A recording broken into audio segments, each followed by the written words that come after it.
Well, hello everyone, and welcome to our session on character engineering and technology.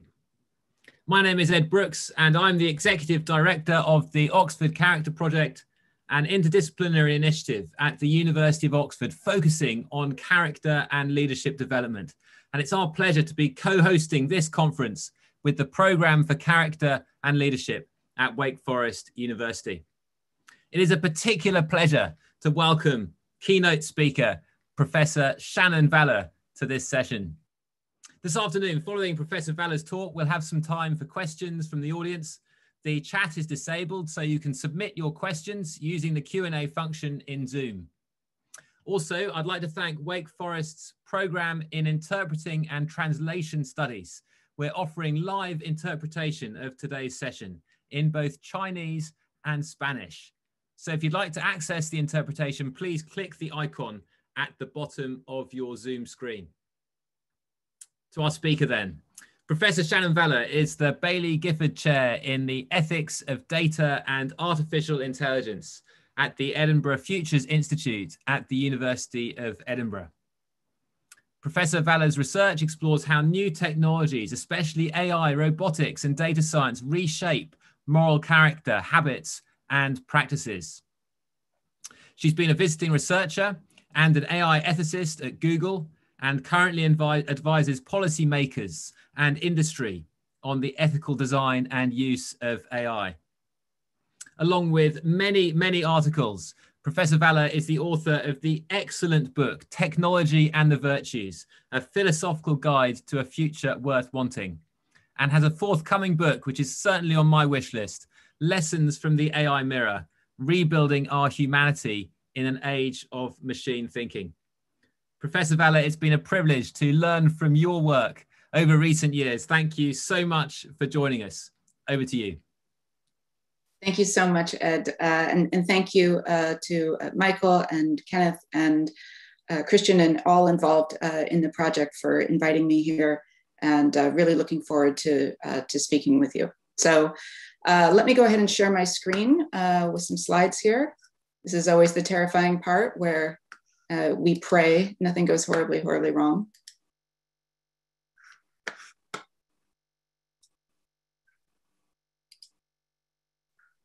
Okay, so I want to talk today about whether when we talk about virtue in the context of engineering in the contemporary world, whether we might first confront the possibility that we have been asking too much.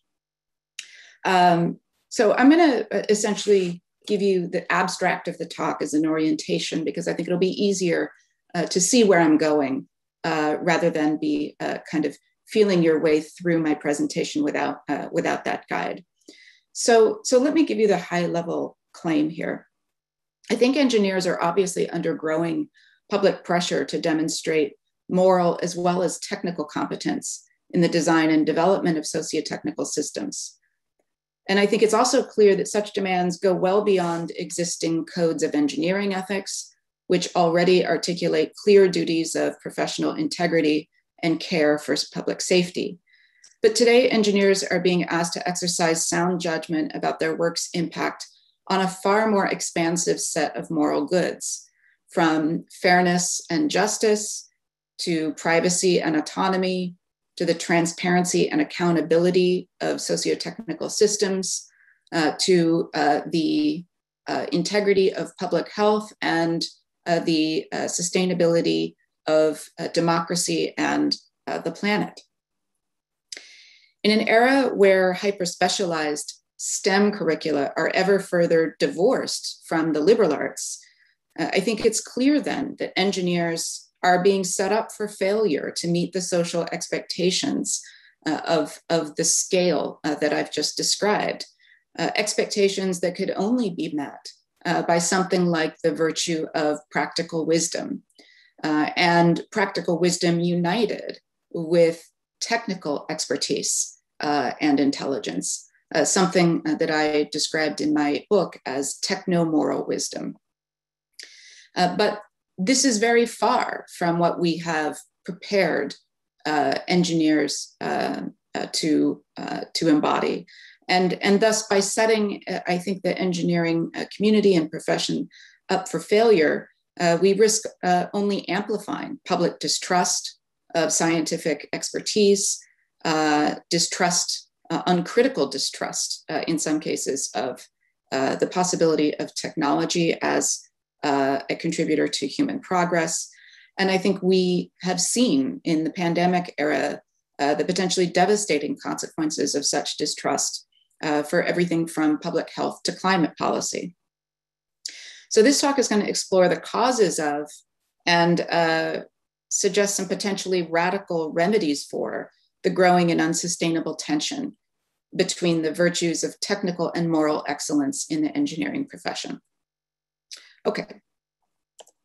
So let me start again by giving a broader view of this claim that engineers today are under an unsustainable and unmanageable amount of social pressure. So first of all, we have to talk about public trust and the tech lash. This is something that the media in Silicon Valley picked up on as a catchphrase about 5 years ago, the idea of the tech lash as reflecting growing public distrust of technology companies, and individual technologists and their sincerity and trustworthiness in advancing the public interest. And today we see a rising tide of public distrust of scientific and technical expertise. We see reactive fears and resentments of technology that are often founded in legitimate grievances, legitimate protest. We have seen over the past year, for example, the rise of the slogan here, F the algorithm, used initially in protests against the off-qual algorithm in the UK. That was a failed attempt to use algorithmic decision-making of a relatively simple sort, nothing involving artificial intelligence or opaque deep learning algorithms, but nevertheless an algorithm that was judged by the public to have failed the public and to have failed the most vulnerable children in the pandemic context. It was only a couple of weeks later that there were protests at Stanford University over an algorithm that was initially used to identify which frontline responders and medical professionals would be given the vaccine first. And there was similar dissatisfaction with the algorithm on moral grounds, and the same slogan was used there. And we could spend an hour talking about the many expressions of cultural association of engineering, increasingly with the use of illegitimate, unjustly distributed, and exploitative technical power. Okay, so that's the beginning of the problem, but certainly this is not a new phenomenon. And we have to learn lessons from the history of engineering and the history of engineering ethics. Public fears about technology and its alignment with human well-being go back to antiquity. And of course, philosophers are well acquainted with the suspicion of the technological craft that is embodied in Plato, in Aristotle, and continues throughout society in various forms. But it was really in the 19th century when we saw the engineering community begin to move towards formations of formal association and professionalism, initially in response to labor pressures from automation and factory owners. And soon, however, the engineering profession began to be a way of developing standards and norms that would secure the practice of engineering from public suspicion by institutionalizing certain standards of integrity and care and safety. This, of course, was a result of several remarkably destructive engineering failures, going back to at least the Tay Bridge disaster in 1879, continuing through several other examples in the late 19th century and early 20th century, including the Boston molasses disaster in 1919. And through a series of these disasters, which were followed up later in the century with a number of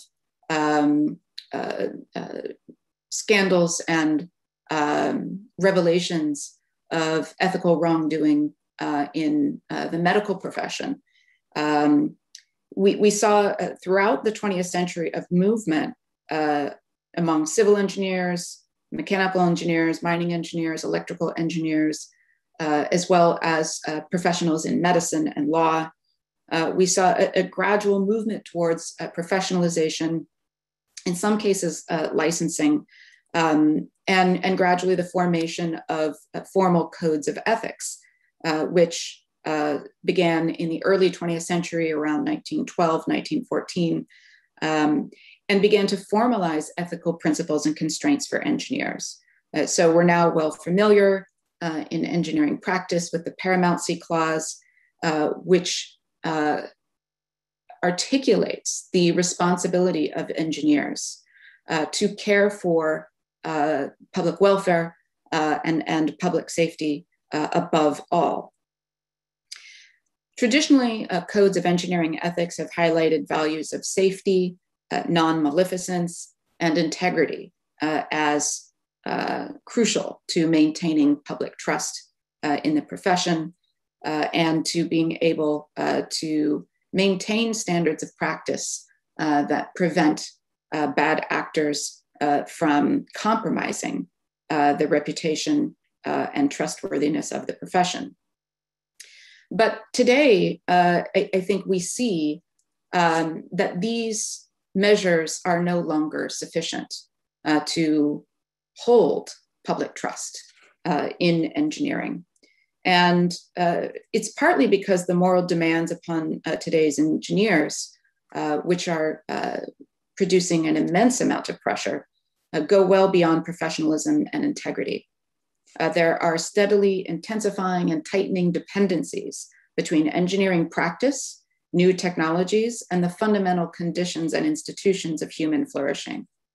For example, the effects of the internet are now seen as tightly conjoined with or constitutive of the fate of democracy. And the impact of artificial intelligence is often seen, rightly or wrongly, to be the primary determinant of the future shape of the global economy, the future face of war, and perhaps the future of our social relationships. The future of life on the planet, we know, is no longer self-sustaining, but must be sustained in large part by those who create and manage the built world. Thus, engineers are being asked to address and assume issues that call not just for integrity, not just for basic moral competence, not just for attention to public safety, but uncommon moral and political expertise. In fact, the moral expectations that are increasingly placed upon engineers today by virtue of our reliance on technology could only be met by the practically wise, by what Aristotle called the phronomoi, those who have not only been able to acquire learned wisdom and knowledge and understanding, but who have been able to combine that with moral excellence of character, developed and cultivated over increasingly challenging spheres of public responsibility, and as well the ability to confront and judge wisely in circumstances that are unusually complex or unprecedented. And in our current environment, I think all of these forces coming together mean that engineers are being set up for moral and social failure in ways that, again, may feed this vicious cycle of distrust between publics and the domains of knowledge, expertise, and skill that intersect with the engineering profession. So this talk is really about how we might understand these pressures and how we might respond to them. So one way of describing this is something like a perfect storm for engineering ethics, where a lot of different factors have come together and interacted to produce what is an unsustainable set of conditions. So the first thing I want to talk about here is the limited force and wisdom of ethical codes in engineering practice, and the historical deficiencies in engineering ethics education and professionalization that really predate the current crisis that I've described. So it's long been discussed among those interested in engineering ethics and those of us interested in engineering education. There's long been acknowledged limitations in the force of codes of engineering ethics to make their way into engineering practice in ways that are meaningful and lasting. So really, it's been a remarkably mature and laudable development that the engineering societies moved starting over a century ago towards the integration of professionalization with ethical and moral wisdom. But we have to recognize these developments as still deficient in many respects. Codes of ethics have little lasting impact on many engineering graduates. I used to teach an engineering course at the master's level in sustainable energy and ethics. And I would always begin every term with a survey of what the students in that class knew about engineering ethics and about the codes of their profession. And it won't surprise most of you that most of the students that I surveyed had no recollection whatsoever of the codes that they were themselves purportedly bound by. If they had learned them, they had forgotten them almost as soon as they had been exposed to them, not as a result of their own personal failings, but because the educational systems in which these codes were presented to them were deficient. The codes themselves are both rigid and often vague, offering relatively little in the way of practical action guiding instruction in complex or challenging ethical scenarios. It's also true that practicing engineers face relatively few incentives to observe them. Engineering ethics education often amounts to a single module or course at best, often taught by someone with little or no professional standing or academic status in the engineering community. And the contents of such courses are rarely integrated into the remainder of the engineering curricula. Mastery of the ethics curricula or skill in applying ethical learning to their practice is typically not expected and has no impact ordinarily in how students are ultimately assessed for the engineering degree. It is not something that comes up when they interview for a position, and it's typically not something embedded in the performance review structure or any other incentives that they face in the working environment. So we should not be surprised then to find that engineers are not prepared to deal with an onslaught of even more sophisticated ethical expectations from society. But this is not the only problem. Of course, we also have to talk about the impact of, especially in the United States, but also in many other countries over the past few decades, growing problems with regulatory capture and the degradation of engineering safety and integrity cultures. So I'll give a couple of examples here. We saw in the late 20th century, particularly in the United States, but also in the international context, a emphasis on careful regulation of domains of practice such as biomedical engineering and aeronautics, engineering and aviation. And through these combinations of self-regulation internally through licensing and external regulation, mature safety cultures grew in many countries and in many companies around these engineering practices. Periodic disasters, such as airplane crashes, became opportunities for learning about ethical as well as mechanical failure modes and how to mitigate them. And engineering ethics, to the extent that it has been effective in the educational context, has often done so by learning from failures, whether we are talking about the Ford Pinto or the notorious Therac 25 disaster. We all have the standard list that unfortunately continues to grow. But deregulation and regulatory capture are steadily weakening the existing safety and integrity cultures in recent decades.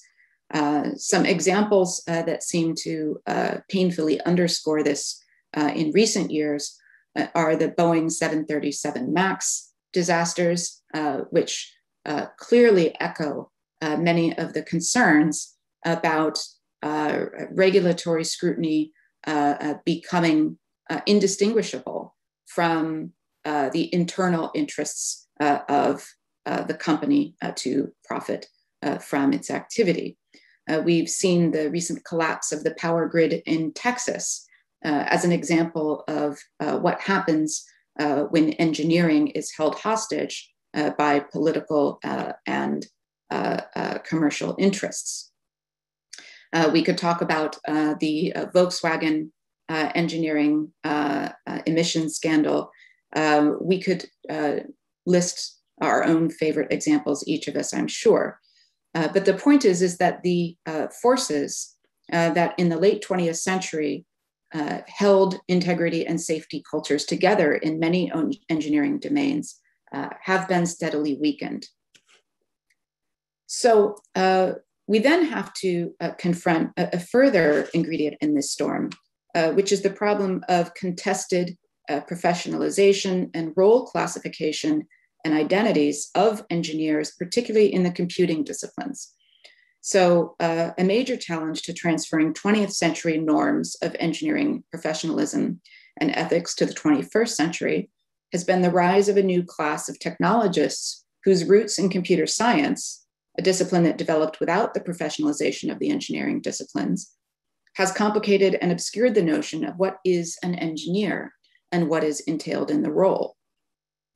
Many today who design and develop software tools do not see themselves as engineers, even when the activities that they engage in have a greater impact on the built world and its dynamics and operations than many other kinds of engineers.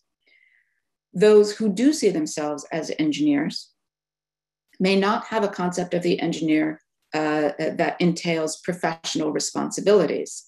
In fact, the conception of the engineer in popular culture has increasingly been hollowed out and denatured of any conception of a professional role, much less the vocational and moral context of professional identities, concepts which have themselves been hollowed out from the notion of the professional.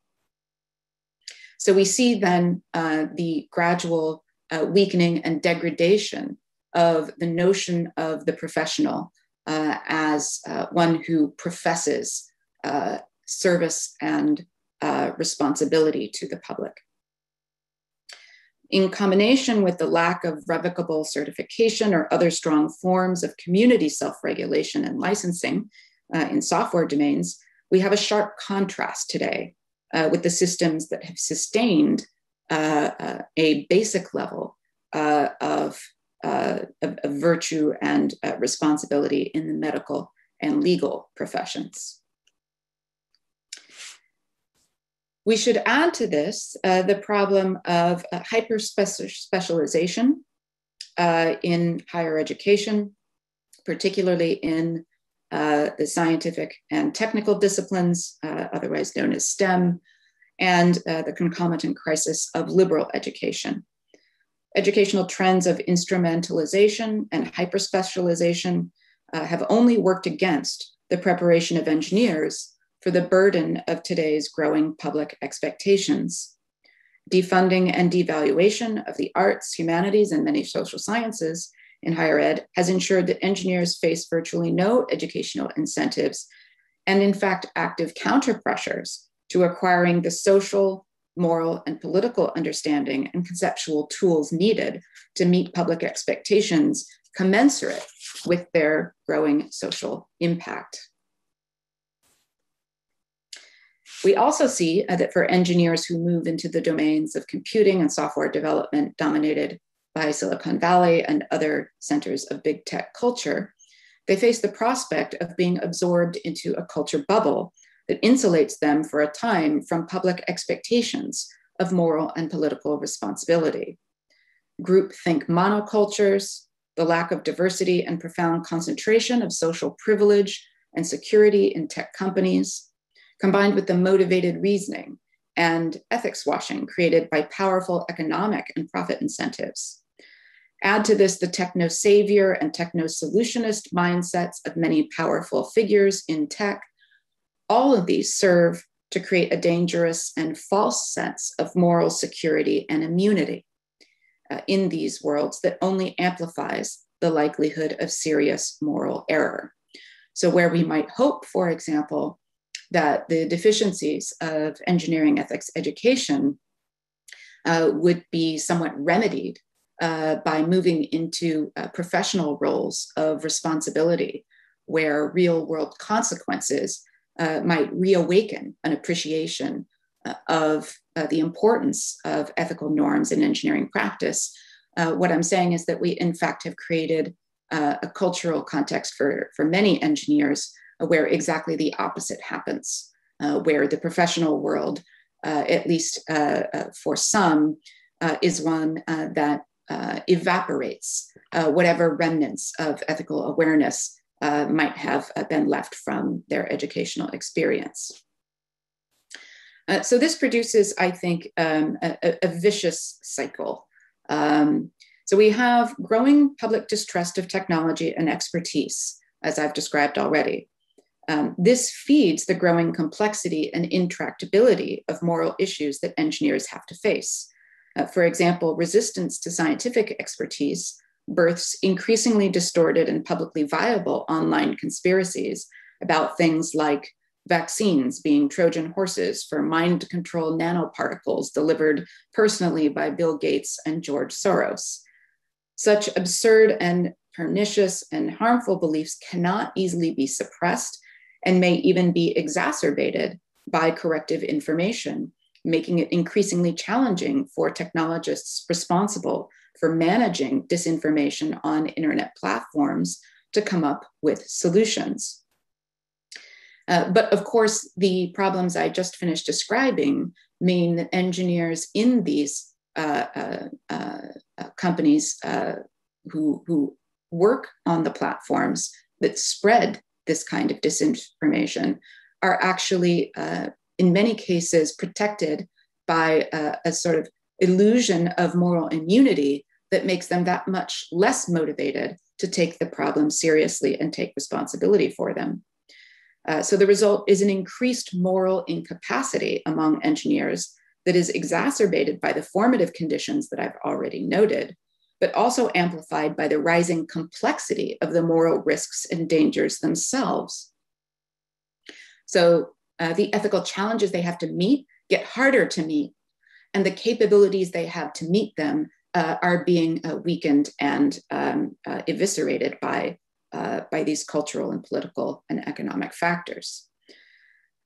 The result is inevitably more visible failures by technologists to effectively mitigate and prevent social harms linked to their creations.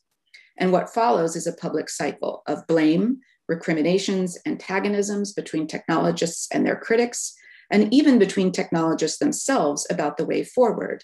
Those of you who have followed the recent spectacle of Google's firing of Timnit Gebru and Margaret Mitchell have seen some perhaps of the infighting within the machine learning community that broke out on Twitter over the way in which this ought to be understood and its implications for the ethical responsibilities of software professionals. All of this yields only more public distrust of the moral competence and responsibility of technologists, which continues and intensifies the vicious cycle. And if I convey anything today, I want to convey the idea that this cycle is unsustainable. It has to be broken. So how do we break this vicious cycle? I'm going to offer several constructive proposals. None of them are modest, and none of them are easy or cheap or frictionless to implement. But this should not surprise us. So one radical proposal for breaking the vicious cycle and cultivating the conditions for engineers to meet their growing public responsibilities is to rethink what engineers need to know and the skills they need to have. Existing engineering curricula do not permit the integration of substantial components in the arts, humanities, and social sciences. What would it take to accommodate that integration? If it meant lengthening the educational preparation of engineers, would that not cost us less in the long run than the status quo? What if the engineers of the future will just need to be polymaths of a certain sort? Of course, a liberal education is not a silver bullet for our crisis. Recipients of even the most elite liberal educations have often been unethical, untrustworthy leaders. Knowledge is not virtue of character. But their successful union is a necessary precondition of practical wisdom. And I have argued that the power and responsibility for the built world that is embedded today in engineering practice means that practical wisdom is now a virtue that is an essential part of engineering character.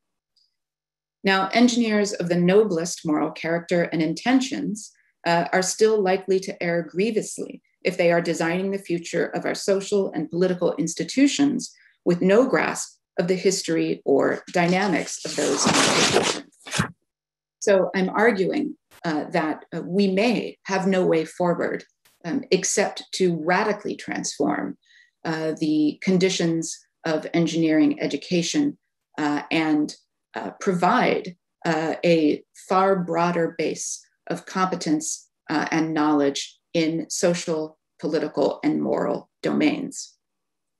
If this means the return of something like the polymath, at least some 21st century version of that, then I think perhaps this cannot be avoided.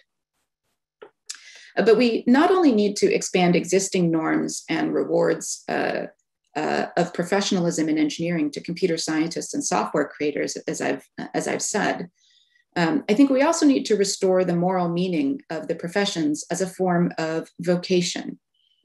Vocational accounts of engineering are intuitively compelling to some, but most engineers don't even know the root of the term profession or how it relates to the concept of a vocation as accepting a calling to a moral role in society. Restoring these narratives to engineering professionalization and reinforcing their continuation might help prepare engineers for the added weight of their contemporary social power and its attendant responsibilities. I find in the context of education of engineers that I encounter engineering students who, when confronted with the scale of the professional and social impact of their work and the responsibilities that those might entail, shrink from it in part because engineering was sold to them as a profession that would allow them to narrowly focus on technical expertise and not to adopt these additional kinds of responsibilities. So it may be, again, that we are setting engineers up for failure by not characterizing engineering and computing professions particularly as ones involving a call, responding to a call to responsibility from the broader society. I also think we have to think about the fact that 20th century codes of engineering that emphasized integrity and safety are no longer sufficient. Integrity and non-maleficence are barriers to bad actors, but they don't capture the need for proactive responsibility for the built world and its effects on human and planetary flourishing. So we need to transform engineering ethics to be an ethic of responsibility, following the call of Hans Jonas at the turn of the century. But even beyond that, I think we need it to take the shape of an ethic of care. I've written elsewhere about perhaps a useful complementarity of virtue ethics and care ethics. And I think it's important to recognize that intelligent and diverse life on this planet is not safe. It's not well. It is acutely and increasingly vulnerable and dependent upon the conditions by which we create and sustain the built world. So I think engineers must face up to the duty of care that is always present in human affairs, but comes most forcefully upon us when that which we love and for which we are responsible is suddenly vulnerable and in need. It is at that moment that the duties that we have of care are most acute, and that is the state that we are in. If today's engineers were not prepared by us to face their responsibilities for the built world from a moral attitude of care, then tomorrow's engineers must be. And as I've argued in my book, I think care itself is a virtue and perhaps unrecognized as one of the cardinal virtues. And we also have to think about engineering freedom. What I mean by that is a way to secure the independence of engineers from power. One of the greatest obstacles to engineering virtue is power, and specifically those powers with a vested interest in sustaining the status quo and obstructing reform. This is one of the only legitimate justifications that we have for systems of academic freedom and tenure, the protection needed to speak truth to power. Today, we need to find ways to extend and practically guarantee a similar protection of freedom for all engineers, not just those in academia. The movement to unionize big tech is a step in this direction, but labor unions do not exist to protect society's broader interests. We need to think about what instruments and reforms would preserve for engineers, something like the vocational freedom, however threatened it is, that many academics still enjoy. We also may need to expand the concept of the engineer itself. We've been thinking about how to empower those who today design and manage our built world to accept a new and weightier mantle of responsibility and care. But those who make policy, those who enforce law, those who produce new forms of art and culture and teach future generations are no less involved in creating the shape of our future. The distinctions between the built world that engineers shape and the world that artists and writers and lawyers and teachers make is perhaps a false one. The built world is our world, all of it. We all have a responsibility to it and a shared duty to care for it together. Might we radically rethink and expand the very concept of an engineer in the way that Jose Ortega y Gasset did in his 1939 essay on technology, where he described human life itself as a form of engineering, of auto fabrication. He said, quote, "In the very root of his essence, man finds himself called upon to be an engineer," end quote. So perhaps one way of moving forward is to rethink the notion of engineering as a universal human vocation, one that would allow the technical practices of engineering to be more fully integrated with other socio-technical values and practices. And then finally, I think we may want to consider the need for a new Enlightenment turn. When we think about the Enlightenment, among the many dimensions of that period in history was an acute concern for the conditions of political legitimacy, the legitimacy of monarchs, the legitimacy of governments, the legitimacy of the state as an instrument of power. And I think one of the deepest tensions of our contemporary dilemma is that engineers and the companies they work for are now deploying forms of power at the scale of nation states and in some cases at planetary scale. And yet these actors face none of the clear constraints and conditions of political legitimacy that modern Enlightenment thinking sought to place upon states, rulers, and elected representatives of peoples. We need a new Enlightenment turn, one that asks these old questions to a 21st century world of unappointed de facto monarchs. With what right do engineers and their employers shape and govern the built world and determine the conditions under which peoples around the globe and future generations exist? We need to ask questions like, under what constraints and limits must engineering power be exercised? And finally, we need to ask, what could legitimize a people to grant such immense power over the fate of future generations? And what must necessitate the withdrawal of that power and reclaiming by the peoples who suffer or flourish according to its use? So what I'm saying is we have not yet grappled with engineering as an institution of power, one that no longer sits beneath political power, but competes with it, and in many cases dwarfs it. And if we needed a radical reframing of power in the 17th and 18th centuries in order to confront the rise of the modern state, then certainly I think it is arguably time to revisit those questions for the modern engineering power. In conclusion then, to wrap up, I think when we talk about engineering ethics today, and when we talk about engineering virtue, we often are thinking too small. We often are not recognizing the planetary and historical forces that are coming together today to place individual engineers, certainly, under unbearable and unsustainable moral pressures that our institutions have not prepared them to withstand, or expectations that they have not been prepared to meet.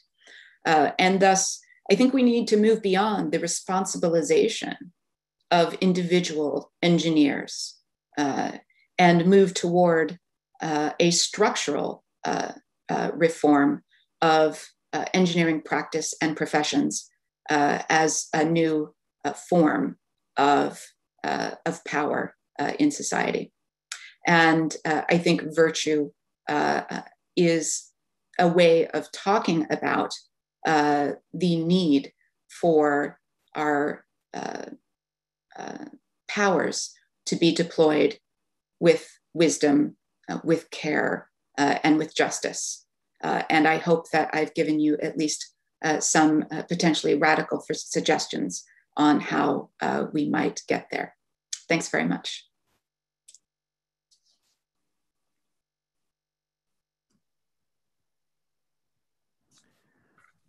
Well, Professor Valla, thank you very much indeed for that incredibly stimulating and challenging talk. Are we setting our engineers up for failure in this vicious cycle?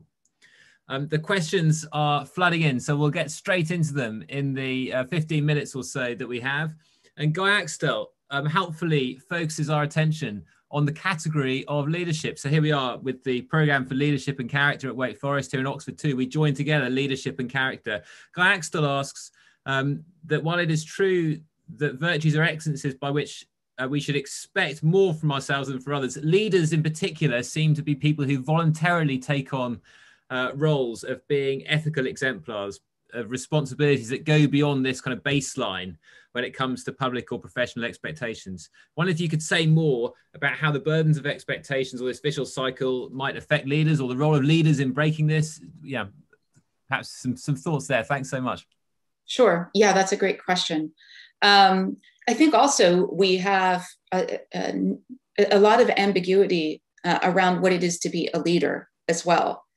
So I think I'm a philosopher. I can make 10 distinctions when 2 would suffice. So I'll try to keep it to 2 here. But of course, this is still a course division.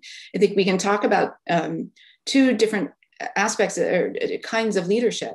One is, I think, what Guy's question talks about when he references voluntarily taking on a certain role, voluntarily stepping into a position of leadership, of being an exemplar, in a way that is intended largely to bring others along with us, right? So it's the kind of leadership where someone sort of, steps up and says, all right, I'm going to be the one to take responsibility for this project coming out well, and for making sure that everyone else involved is able to succeed, and so forth. So we think about that kind of voluntary leadership.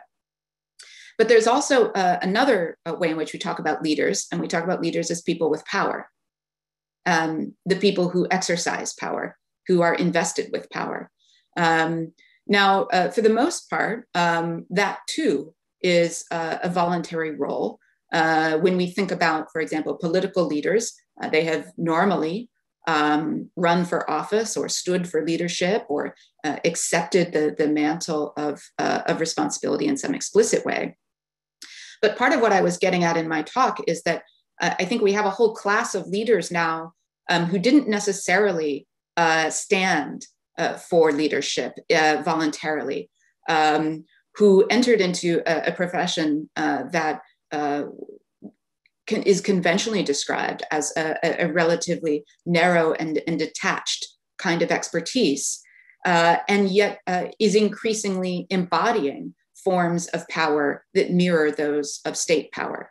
And so I think we have a very complicated situation where we have leaders who did not ask to be leaders, and yet are leaders in that second sense of being invested with a power that the ordinary citizen does not have and cannot access.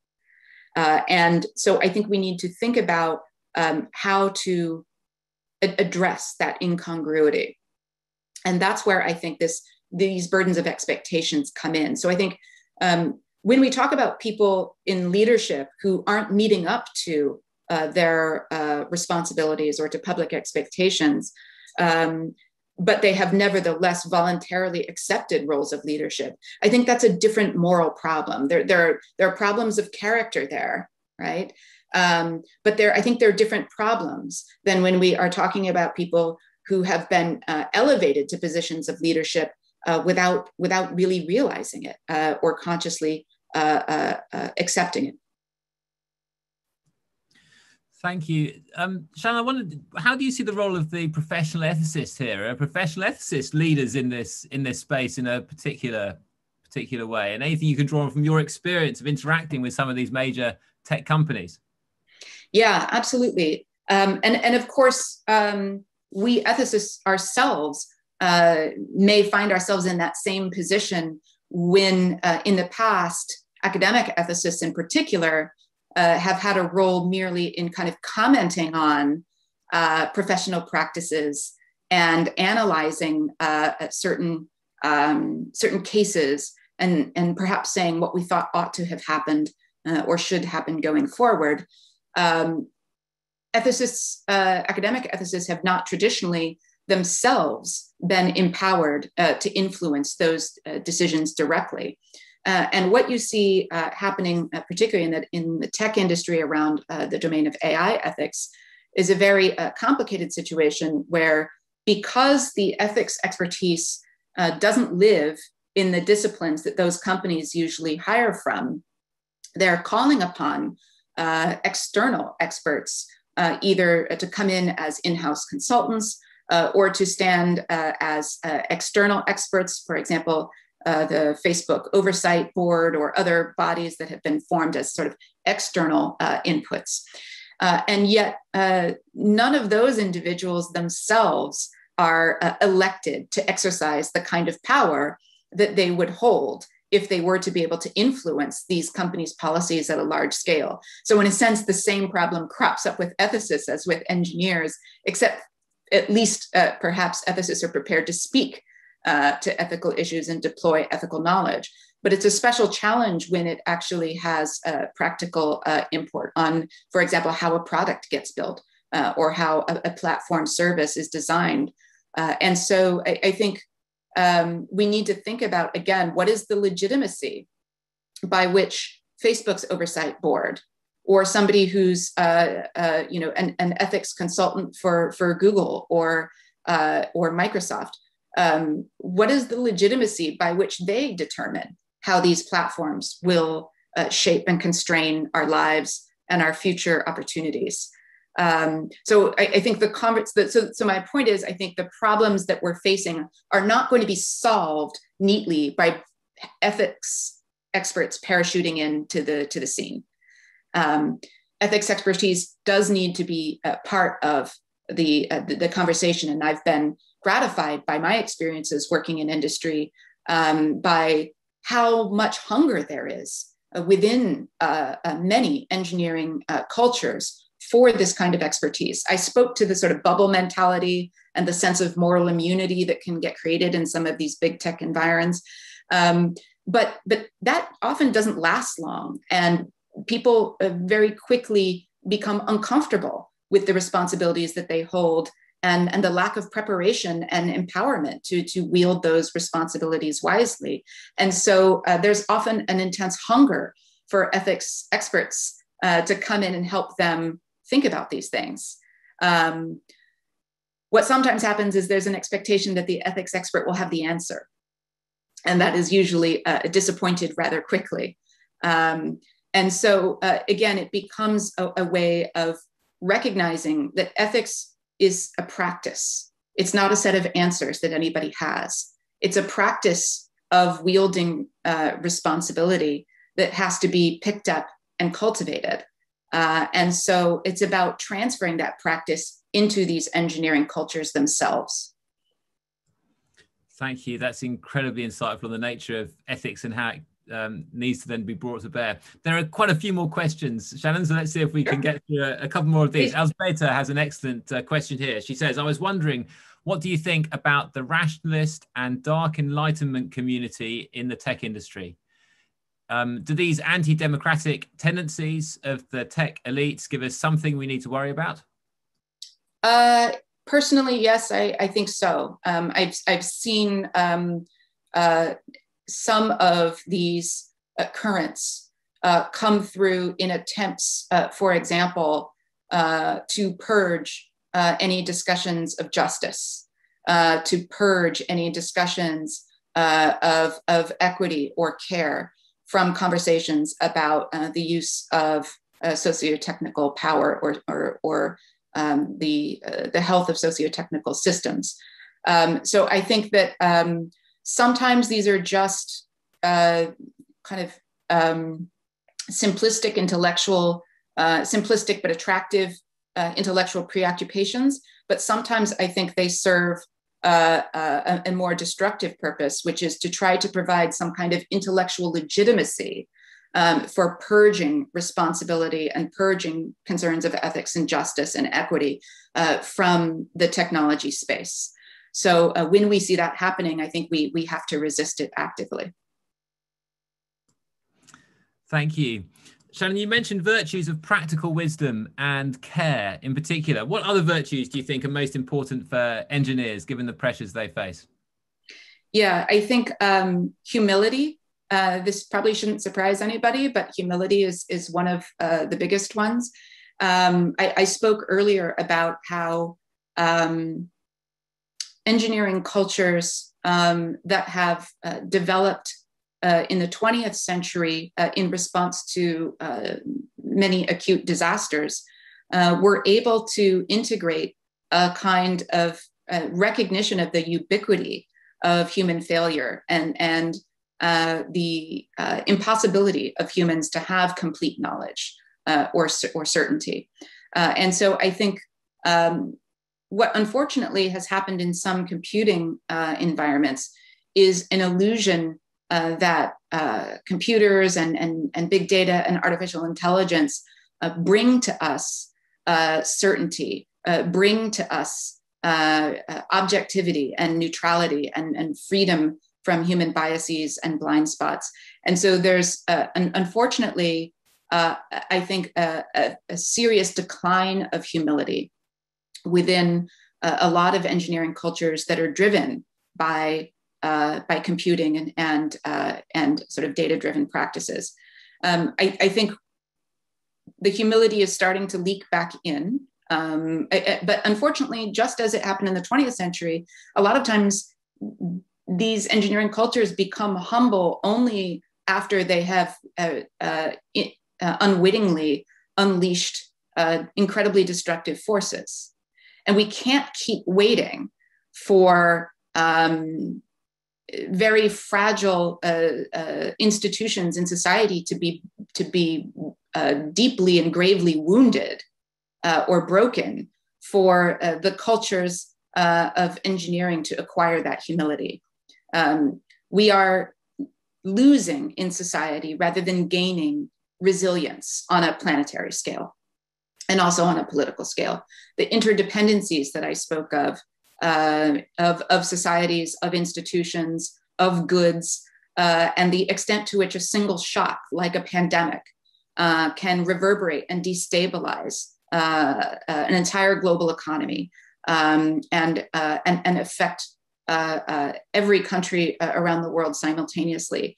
These kinds of shocks are going to be increasingly common as climate change progresses at pace, and social resilience to these shocks is going to become the greatest challenge for humanity.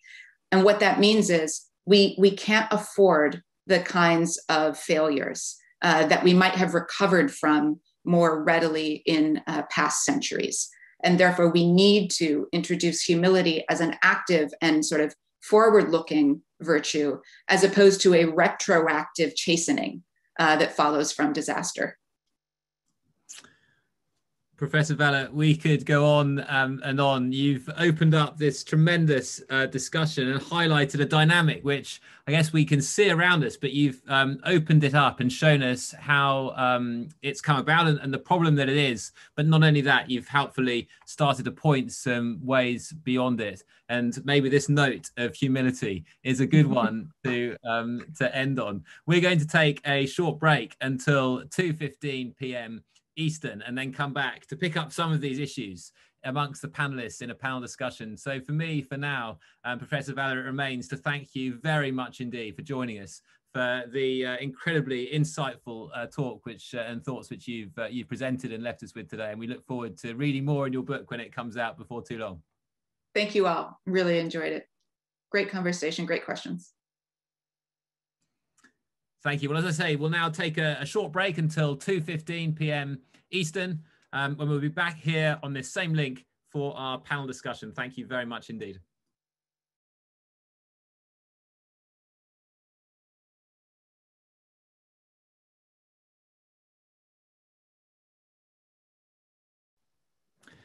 Well, hello everyone, and welcome to our panel on character, engineering, and technology. My name is Ed Brooks, and I'm the Executive Director of the Oxford Character Project. If, like me, you've been here enjoying Professor Shannon Vella's talk, we're now going to move into a discussion amongst some eminent panelists to further our understanding of this important theme in our conference this afternoon. It's my particular pleasure to introduce the moderator for this afternoon's panel, Dr. Olga Pierrakos, founding chair and professor of the Wake Forest University Department of Engineering. A biomedical and mechanical engineer, Dr. Pierrakos has mentored over 200 student research and design projects. She's won more than $4 million in external funding and written over 140 peer-reviewed publications. She is currently the principal investigator of a major grant from the Kern Family Foundation to integrate character into engineering education at Wake Forest. So we're delighted that she will lead our panel on character in engineering and technology. Olga, thank you so much. Over to you. Thank you so much, Ed. I feel so blessed to be here today with you all. Truly blessed. I want to thank Michael M., Kenneth Townsend, Ed Brooks, and all the other visionary conference organizers for making this event a reality and creating space for these essential and needed conversations. I'm grateful for the keynote talk by Shannon Valor, who offered a powerful, truly powerful perspective for the needed moral and technical competencies that engineers and technology professionals must have. Character is not something that one learns just from reading a book or reading a code of ethics. Character is in our conversations, in our actions, and in the decisions we make every day. Engineers and technology professionals unleash the spirit of innovation to improve our lives. But bettering humanity cannot be achieved without character and ethical responsibility. With that, I would like to introduce the panelists with us today. Norman Fortenberry, Deborah Johnson, and Doug Melton. Each of these panelists bring a diverse perspective of engineering and ethical experiences. I have immense respect for each of them as thought leaders who inspire us to do better and be better professionals in engineering and technology. Norman Fortenberry is the executive director of the American Society for Engineering Education. It's a global network for the advancement of engineering education. As an engineer, educator, leader, policymaker, and scholar, Norman advocates for engineering and how we educate the next generation of engineers. Deborah Johnson is the Emeritus Olson Professor of Applied Ethics in the Science, Technology, and Society program within the Department of Engineering and Society at the University of Virginia. As an educator and award-winning scholar, Deborah publishes on issues involving artificial intelligence, big data, and information technologies. Doug Melton is a program director at the Kern Family Foundation and works with the Kern Entrepreneurial Engineering Network, a collaborative network of 50 universities and colleges jointly aimed at building entrepreneurially minded student engineers of character. As an engineer, educator, innovator, Doug advocates for engineers with an entrepreneurial mindset who lead with purpose and character. I'm so blessed to be here with you. Panelists, are you ready to get started? Absolutely. Sounds perfect. I only have 100 questions for you. That's all. I'm just kidding. It's just 75 of them. The first set of questions are targeted at your personal reflections of character. And with each question, I will ask one of you to start and then proceed with the other two panelists to contribute their unique perspectives.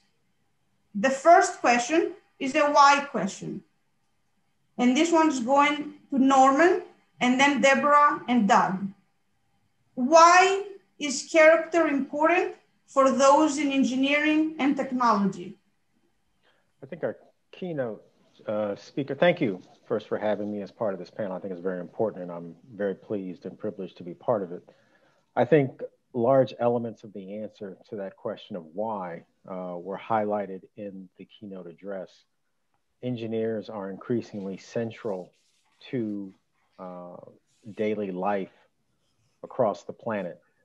And so the necessity of having engineers of character engaging in the profession because of their effect on human life in all of its aspects, or virtually all of its aspects, is pervasive. And so therefore, we need people of character to engage in the engineering profession because that it affects how people live, where they live, the nature of their daily lives. And with that level of impact, to have people who were not of high character would be a disaster. You want me to jump in here? Yeah, please. Yes, please do. Thank you, Norman. Yes, thank you. And I completely agree with that. I think, I agree with that. Engineers build the world that we live in, and who they are makes a difference in what they do in building the world.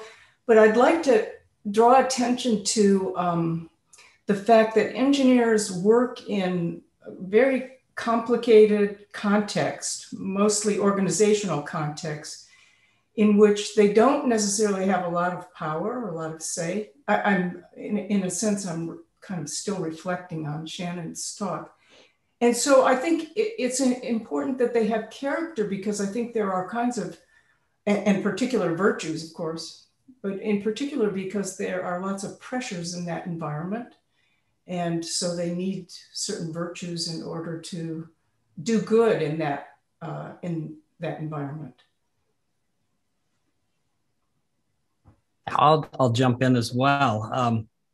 The keynote was very helpful to point out some of the challenges. Really, a clarion call for ethics and virtue. There's of course been many additions to this conversation over a long time period, and one that I recall is from William Wolfe, former NAE president, who talked about the difference between microethics and macroethics.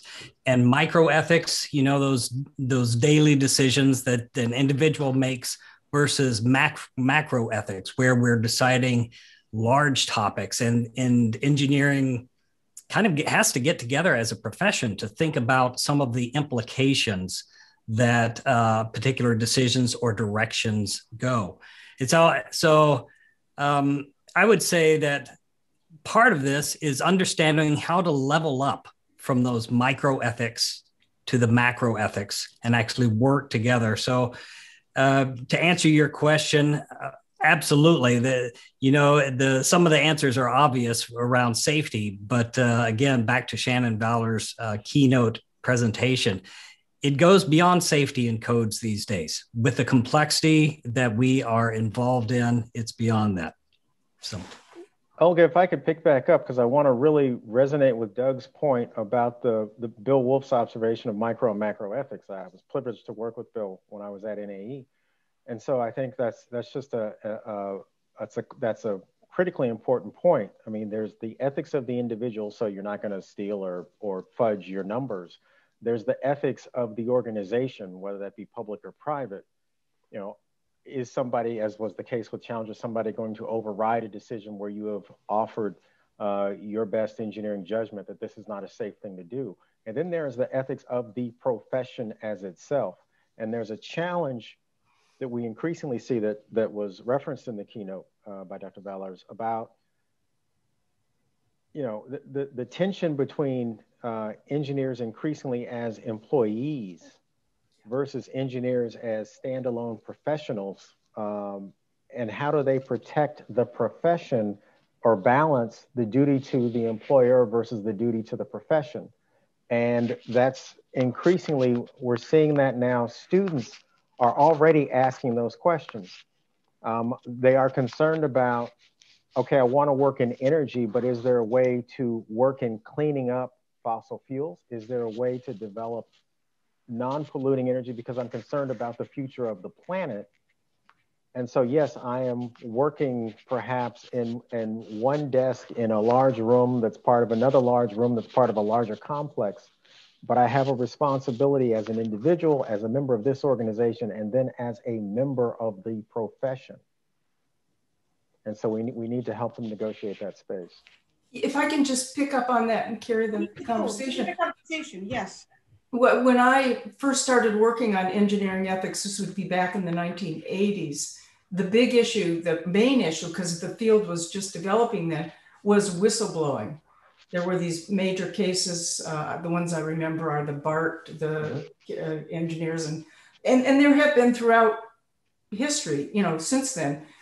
And what I learned about from I kind of kept asking why whistleblowing? Why is that the major, quote, engineering ethics issue? Of course, it's not the only one, but I learned there that there is this tension for engineers. It's at the heart of the profession that engineers, on the one hand, are judged as professionals, as engineers, as individuals, but they're also judged by the organizations that they work for. So they're the demands of business, which usually is meeting deadlines and coming in on budget, and they're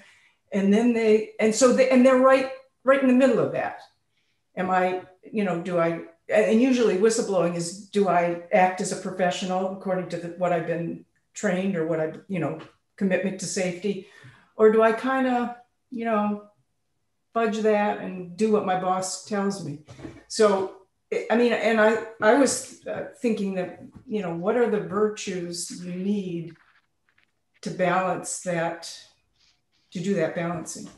And so, to add to that, I think Dr. Valor pointed out practical wisdom as sort of one of those natural virtues that an engineer needs. And this is a little bit nerdy, but when I think about a decision, an engineering decision, it's almost like a free body diagram where there are multiple forces pulling multiple directions, right? And so what you described, Deborah, I think is spot on. And they're not ignoble forces. The goal around being profitable so that you can continue the good work that you do, or the goals around your profession, all of these things kind of are just pulling. And it's that practical wisdom point that I think, how do we elevate that in our profession and raise not only awareness and tools, but really a large human capacity around that, engineering a professional capacity that elevates that to the forefront of the stage, to say practical wisdom in these complex times is a key virtue. I love the point of the keynote. Those are beautiful responses. I really appreciate the depth and the exchange you all are having. I think all of you are leading to my next question. And the next question is, what virtues? So you just talked about practical wisdom, but what other virtues or character traits have been most important in your life and in your career?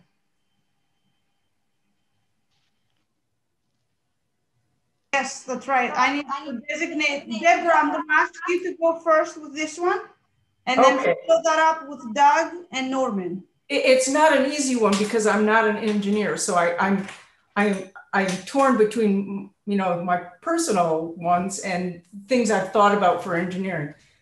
So given what I just said about whistleblowing and that tension, I've thought about saying that the virtue, the most important virtue, or one of the most, is something called moral courage, which I think Shannon alluded to.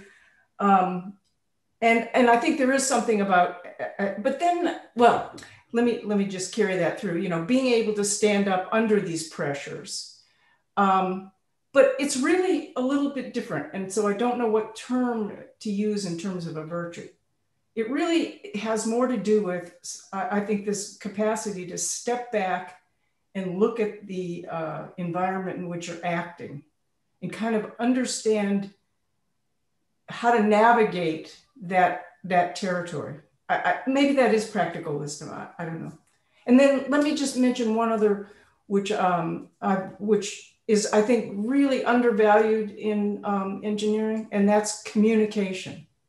So this idea that you're working on this one piece of this much larger thing, in order to be effective and effective from a kind of ethical point of view, you need not just to understand all those pieces, but to communicate with the people who are working on those pieces. Even in the case of a potential whistleblowing situation, you need to be able to talk to someone or multiple people about what you're concerned about and communicate your concern. So I would say communication, whatever, how we ever consider that. And there are many aspects of that from the point of view of virtue, and then moral courage.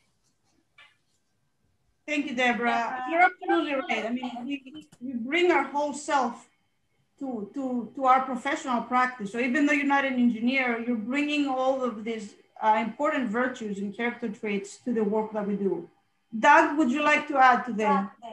Yeah, I like the fact that Deb picked 2, and so I'm going to pick 2 as well. One of the frameworks, there are many frameworks, of course, around virtue. One of the frameworks categorizes virtue into civic, performance, intellectual, moral. And under the moral category, one element is compassion for others. And we've seen in engineering sort of a virality with this design thinking, which starts with empathy. But the idea of empathy, it's not just for a design purpose. It's not just a tool to get stuff done. It starts with this compassion for others virtue. I was impressed with a previous panel where I think it was a religious panel where the rabbi said that people that go into the religious professions should start with a love for others. And that should be the question they ask themselves. And he said, and it's not a love for studying the text. And I think I misunderstood. I heard him say tech. And so this is maybe a bias on my part.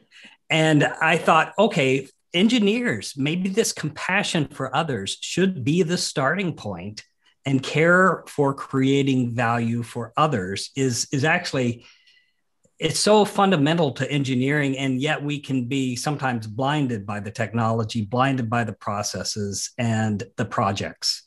And so that's one virtue that I think needs elevated, made more visible. The other is arrogance. That is, that's on the vice side of things, but humility is what Dr. Valor pointed out earlier. And you think about what is the expression for humility? What happens when you're humble? Curiosity often happens. You become more of a listener than a teller. And so I would advocate for those 2, humility and compassion for others are 2 virtues to elevate. I'm going to pick up on Doug's point and reiterate humility, both at a personal and a professional level, not only for the listening that Doug spoke to, but we spend a lot of time, because of the nature of engineering preparation, students assume, for lack of a better term, a Marine Corps mentality, the few, the proud, the engineers. And that can lead to arrogance that Doug referenced in terms of what we think of other professions.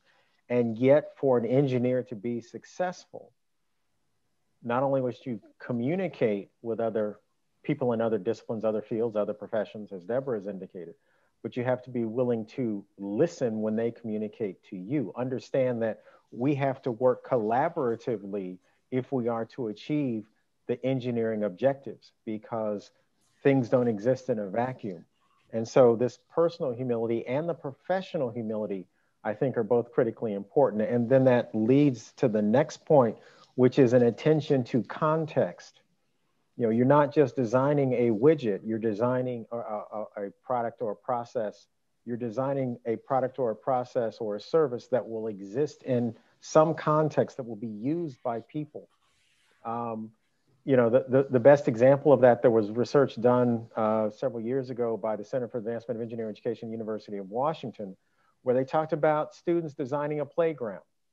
And one set of students, mostly male, were concerned with, okay, what are the forces on the swing set and the friction on the slide? And another set of students, mostly female, were concerned with, well, where is this playground located? Who will be using it? What are the hours of operation? How close is it to the local school? How close do families get to? And those things, that context is critically important in terms of the anticipated use and therefore the successful design of that system. And so I think attention to context is also important. Well, and if we could just extend that out, the social being aware or anticipating or considering the social implications. Absolutely. Of what, that seems an extension of what you were saying. Absolutely. Yeah, that context and thinking about, sometimes people are off put by the use of the term stakeholders because it has that businessy kind of flavor to it. But there is, I had the opportunity to be an R&D director for a while, and we designed a system that I will say we loved the system we designed a little too much, to the point where we did not get, we probably didn't get that stakeholder feedback that we needed. And it's that, I think it's actually even virtuous to think in terms of, think about the virtues that really benefit that customer, that you can be developed that benefit a customer. And so that's what some of the things I think we're talking about. What I hear in what you're saying too is that as engineers in the practice of engineering, we bring these values to the table. We bring our own sort of personal traits and strengths to the table as we design. And so being able to be explicit in how we educate the next generation of engineers in pointing out and talking about values and talking about virtues will inform the process that we use for designing, the amount of engagement that we have with that ultimate client or that ultimate user. So I really appreciate that. Does anybody want to contribute more to that conversation? Okay, I'm going to move us, if it's okay, I'm going to move us to the next piece, which is a recognition that becoming more virtuous or developing character does not just happen in a silo. It's something that is ingrained in how we're trained, educated, right, from as young kids. And so my question to you all is, who's one exemplar and role model, maybe in your personal life, but also in your professional world, who has helped shape your understanding and exercise of character? Doug, I'm going to start with you, and then we'll take it off to Norman and then Deborah. Olga, I appreciate the question. I heard this question in a few other panels, and I was nervous about this question because it is incredibly hard to answer. And in fact, I think I would take the approach that there is I think it's Joseph Fishkin talks about, we are all sedimentary creatures. And I'm going to butcher this quote, but it's about how layer upon layer, and I think of 3D printing for some reason, layer upon layer, we are built, and the experiences that we have shape our character and the way we interact with them and what we learn. If you were to pick out some individuals, I would have to say my parents, I would have to say my coworkers, my first job. It is a layer upon layer building. There's a collection of essays that come from, I think it's the Brookings Institute, 16 sharp, short essays that talk about character, character and opportunity, I think it's called. And within there, Stuart Butler wrote one of these pieces called Cultures Build Character. And it's sort of an opinion short essay piece.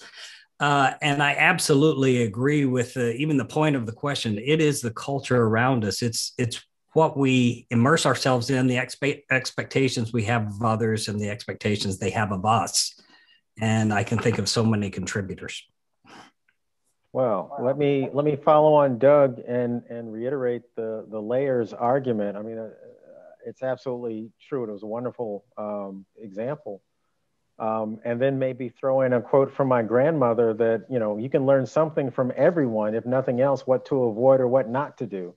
So, you learn from everyone that you encounter. Well, I must say I had the same sort of fear as Doug. This was the hardest question for me. So, and I mean, I thought of one of my mentors who, of course, modeled many things for me. But if I can just turn the question a little bit, I mean, this seems to me to be one of the really tough things to my mind about engineering education, in the sense that the models for our students, that is the faculty who they see and tend to model themselves after, or at least learn from by watching, have not had this or embraced this responsibility for the social implications of what they do.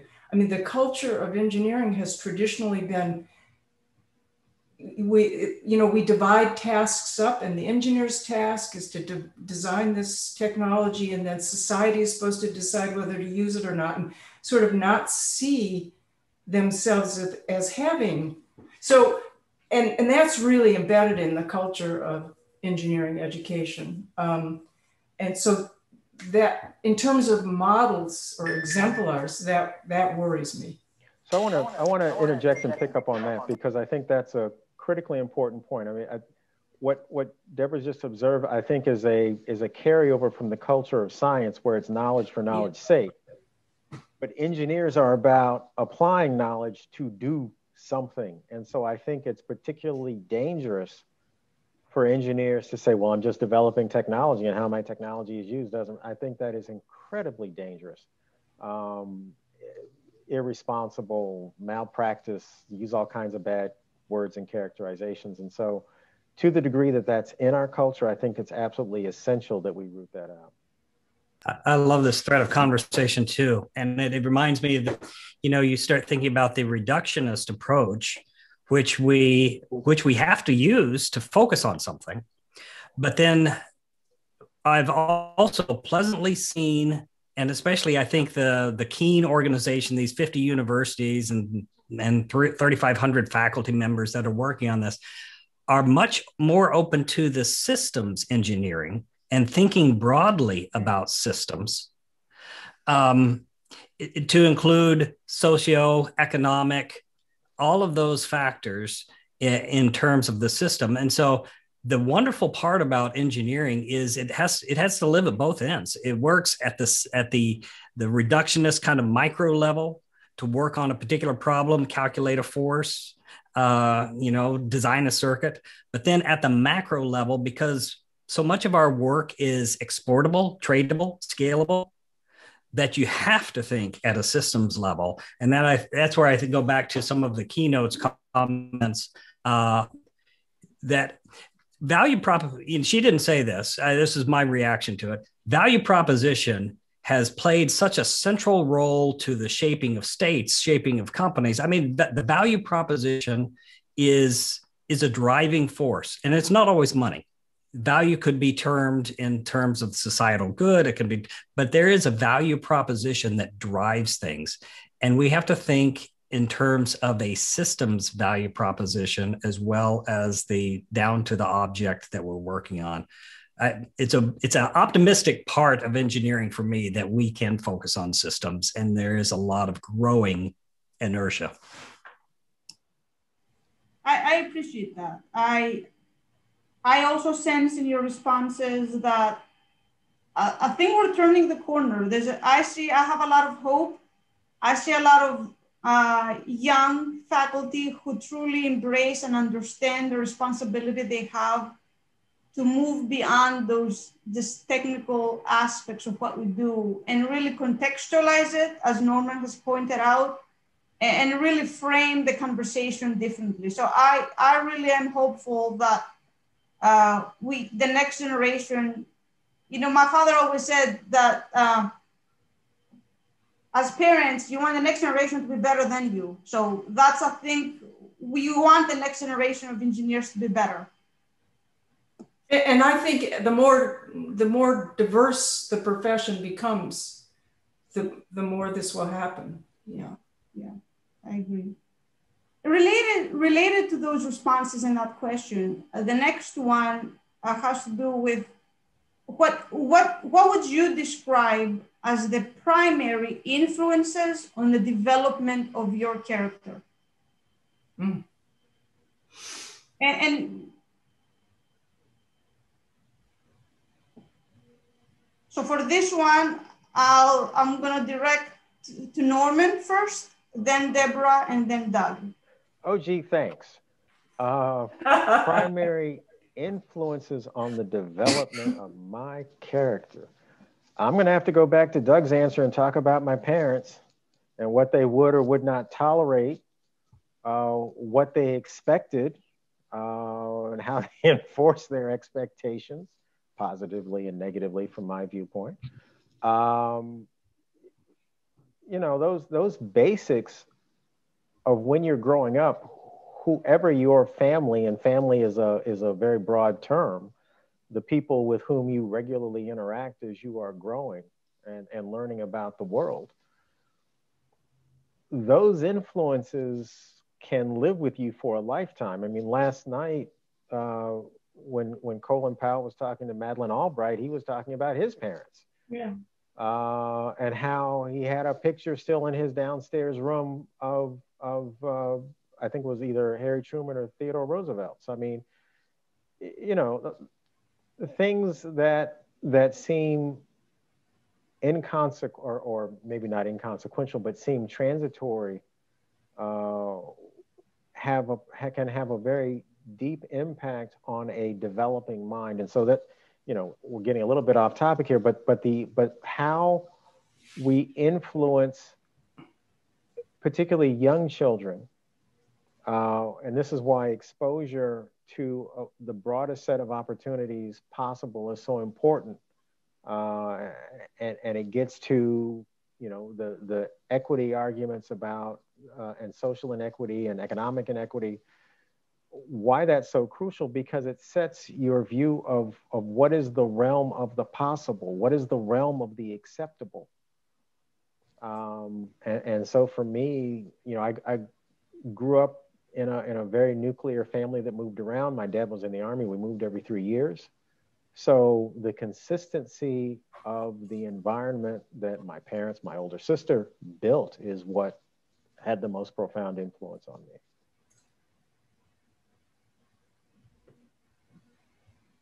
Who's next, me or Doug? Deborah. Oh, I'm next. Okay. Well, this is a little complicated, and I don't know exactly how much to say. Okay, so definitely, of course, family. But then I want to move to, and probably most fundamentally, family. But then there are those early years in a career, especially for a woman working in a context that was predominantly male. And so a few women models and men models too, because I had to figure out how to break certain, how to I don't know, even to learn kind of a culture, a professional culture. I didn't come from a background where my parents had gone to college, you know, so I'm a first generation in that respect. So having some models, which of course, you know, then there's the question of who you select as your models, which is very much influenced by your background, because there's some people, you know, whose behavior I just automatically didn't want to model. But there were these models and people who exhibited these virtues that I had already come to, you know, value, but who showed me how to, you know, behave those, however you say that, in a professional context. Those were really important. And for me, it was also kind of peers. It was also but in this case, it was women, a group of young cohort women who were new to, you know, trying to figure out how to navigate in this engineering university. So we had long conversations about, actually, just for fun, I'll just tell you, we had a group that talked about how to become, you know, men in this culture, you know, how to behave, what was male culture like. So those were really important because it was also kind of in the context of ethics. So professional models, and I was really blessed with having good female models as well as good male models to do that. Sorry, that's way out there, but but no, it might be helpful to somebody. It's helpful to me, Deborah. And so I'm going to pick up on your theme with that early career. I was, I do think that those are we have these formative times, right? Sometimes there's catalytic moments. There's something formative about them. I was an R&D engineer working. I shared an office, our small size company. Shared an office. We were both, desks were opposite sides of walls, and we were both, the two engineers, my colleague in there were inventing, if you will, coming up with algorithms to solve a particular problem. And it was in the active sound and vibration control world. He became jealous of me and I became jealous of him. And we went almost as far as to put a line down the office. We didn't quite do it. But I tell you what, there was something that grew in that jealousy until one day, our leader, the director at the time, brought us into his office and said, "You two have to stop this." And so if I answer your question, Olga, what would you describe as primary influences? I will say, I believe that my fellow panelists are probably faultless and blameless, but I think some of my primary influences are learning from my mistakes.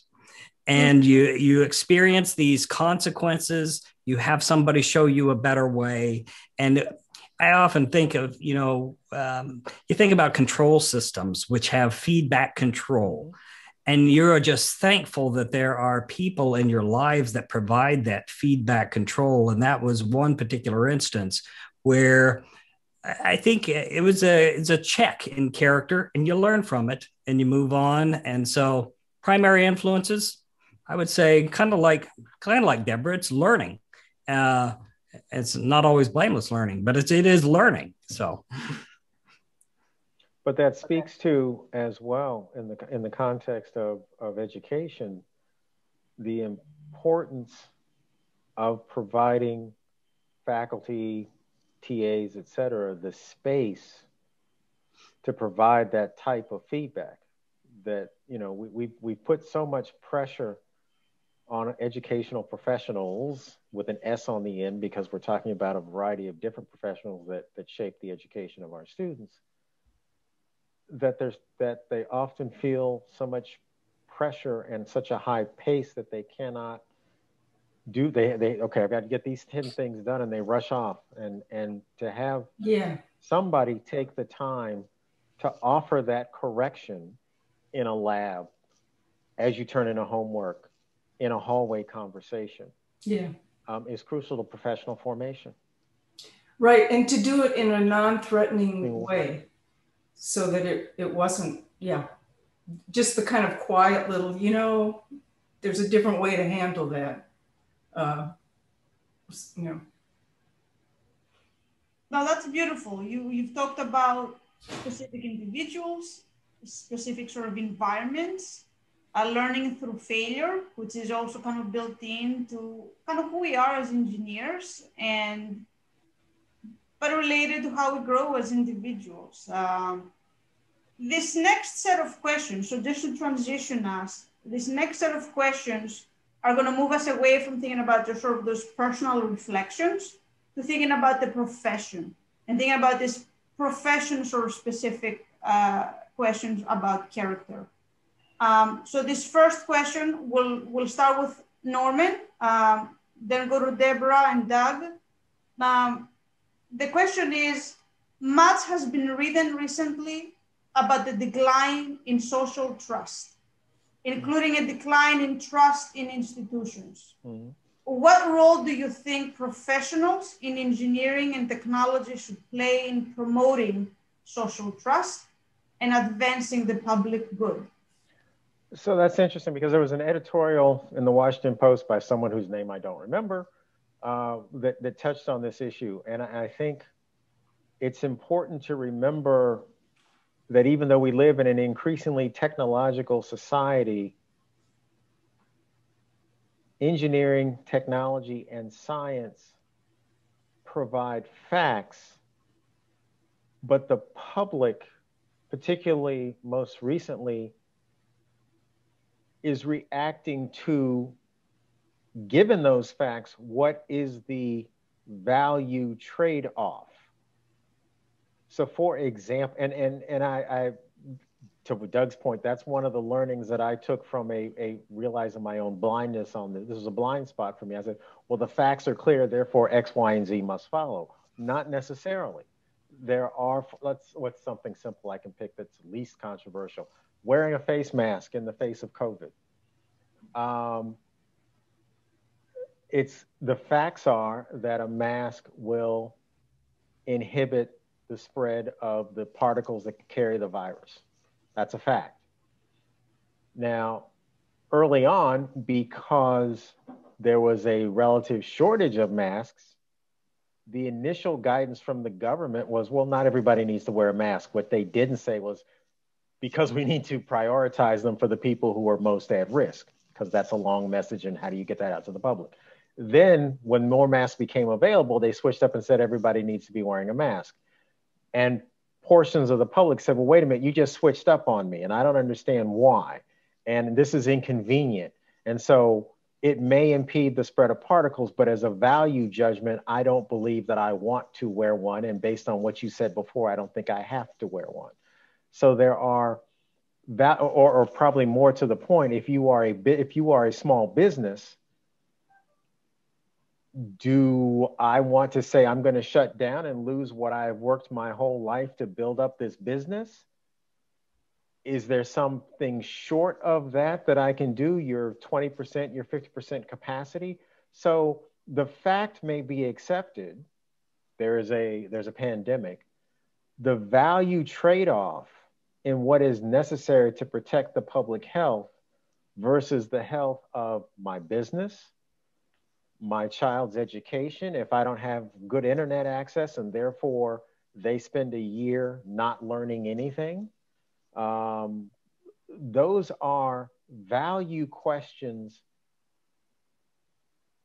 informed by the facts, but the facts don't predetermine the outcome.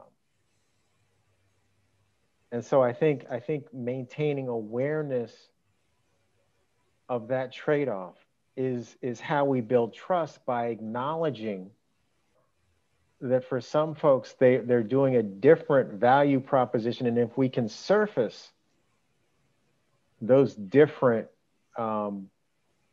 assessments of value, we can have a conversation about, why do you value X more than Y while I value Y more than X? Rather than debating whether or not facts are facts or facts are choices instead. So let me take a slightly different version of that. I have actually three things to say about this, and I'll say them quickly. The first thing is to say that trust really depends on expectations. And so when you have to set the expectations and then whatever they are, if you meet them, then people trust. And if you don't meet them, so I think a lot can be done. I think that's similar to what Norman was saying. Mm-hmm. But I think when it comes to engineers, we're not, we have these mixed expectations, or I don't even know if people know what to expect, which takes me to my second point, which is that we have to make a distinction between, and this is generated in part by Shannon's talk again, I think we probably have to make a distinction between engineers and technology. Mm-hmm. And then, but when we go to technology, it's a much more complicated who's responsible for technology. It's not just engineers. I think engineers may be blamed mistakenly since they're just part of the, so trust in technology is another more complicated thing. And then the third thing, just because I'm a troublemaker, is I want to suggest that there's some value to mistrust. We shouldn't discount the value of mistrust. I mean, probably the simplest example of that is when we mistrust, we often set up systems to counteract it. So if you've got if you're worried about, we have these things about conflict of interest, we set up systems to counteract them. So mistrust can be a good thing. And I sometimes think in the case of technology, it's not I mean, you know, there are degrees, but right. I just want to put that on the table. I like that provocation, and I can see that bumper sticker. Both your points. You talk about kind of the complexity of messaging today. The complexity of messaging because of the signal to noise ratio that we have. There's so much, you have biased sources, you have hyperbole that seems to kind of dominate what is just kind of a rational message sometimes. And sometimes that comes around technology, right? You know, the saving grace, the saving capability of a particular technology or something like that, and hyperbole can come in, sensationalism, et cetera. And it's difficult in the profession, I think, now to as an entire profession of engineers to kind of have what you would really like to connote: critical thinking, consistency, intellectual humility, some of the things that we've talked about, resourcefulness. All of those things are really what you want to put across. The messages aren't quite as sexy, though, sometimes when you're describing, you know, here's the real facts and here's the real expectations that we have of this technology, of this particular group. I think that's just something we have to combat, and we have to, it's kind of interesting. One of my personal habits has been listening to presidential addresses that reach way back. And I don't know if you, Herbert Hoover was kind of one of the famous civil engineering presidents. You know, he was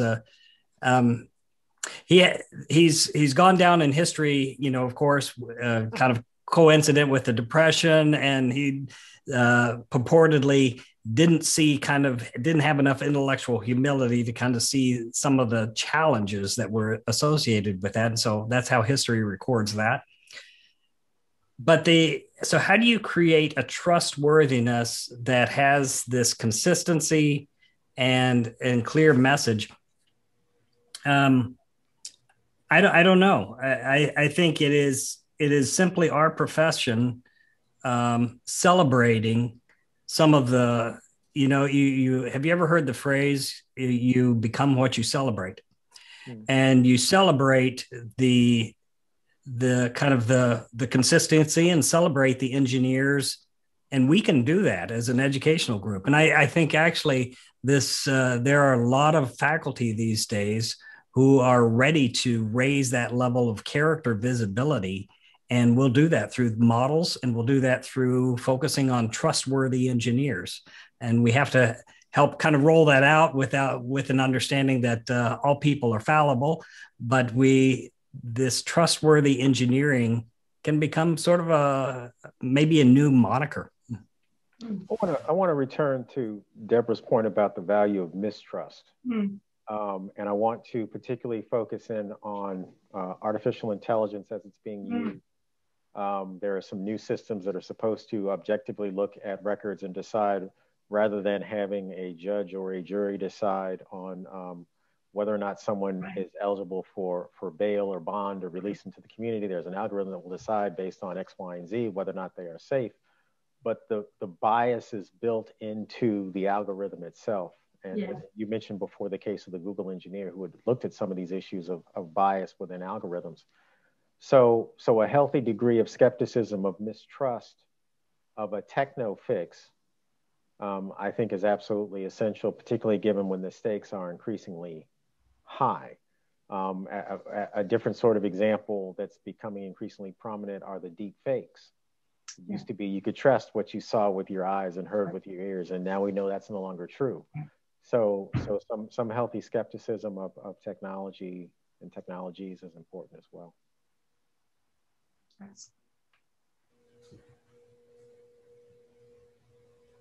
I appreciate that. A little bit of what I heard is, maybe it's built into the engineering culture.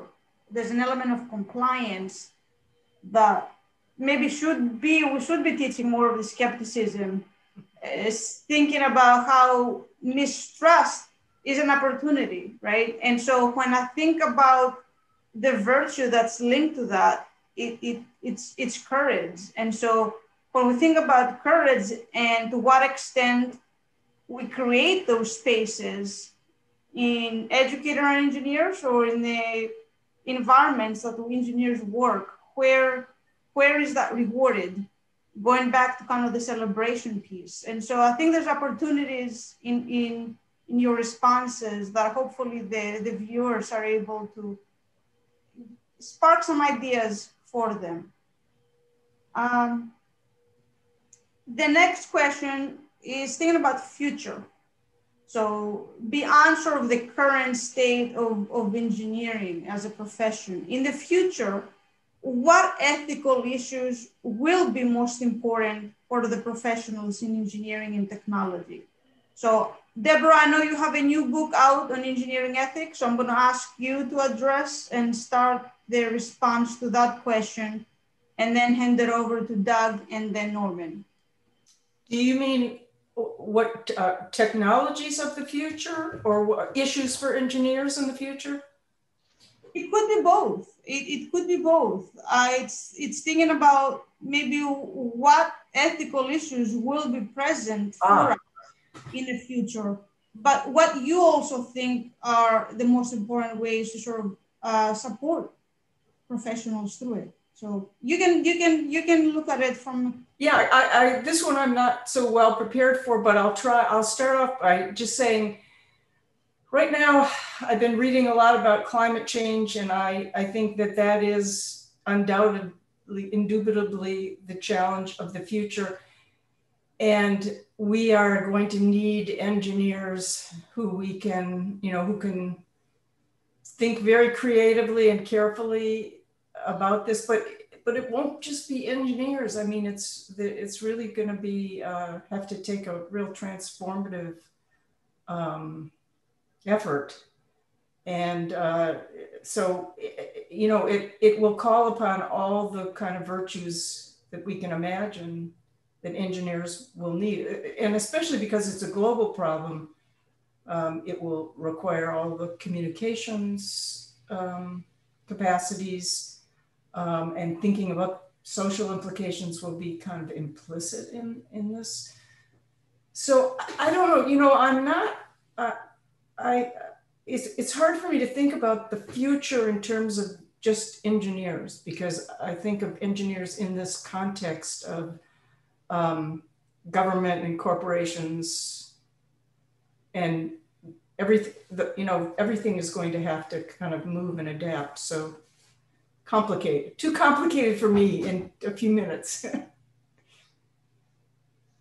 Olga, am I up next with this challenging question? Yeah.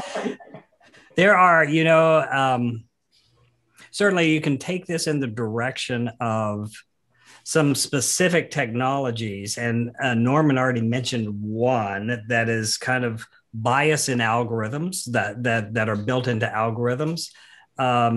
But there are others that I think have been hinted at, but kind of the lack of disclosure of the use of private data when that's certainly, so we can get down at that level and talk about some of these things.